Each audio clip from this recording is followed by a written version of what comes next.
In today's video, I'm going to teach you how to approve reports in Expensify. We'll start right from the main dashboard.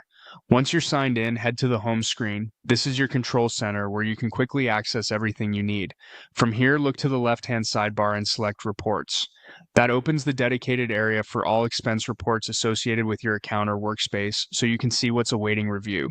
If you don't immediately land on the full reports view, make sure you're actually in the reports section.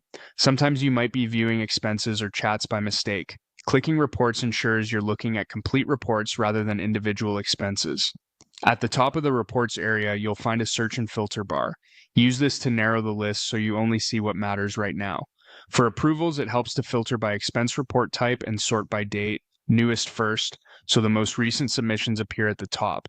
You can also refine by status to focus on items awaiting your action. A quick, precise search saves time and reduces the chance of overlooking something important. Once the list looks right, click the specific report you want to review. This opens the detailed view. Take a moment to scan the summary, the report title, total amount, submitter, and any policy details. Then move through the individual expenses. Check that each line has a receipt where required, that categories and tags match your accounting rules, and that dates and merchants look accurate.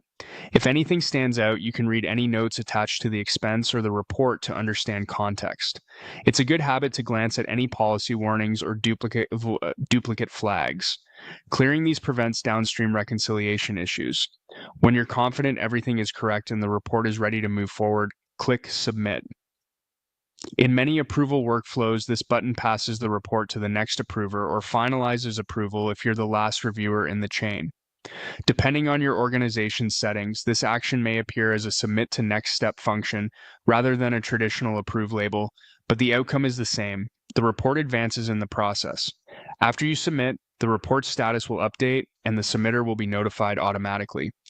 If you need to find it again later, return to the reports area and use the same search to view it by its updated status.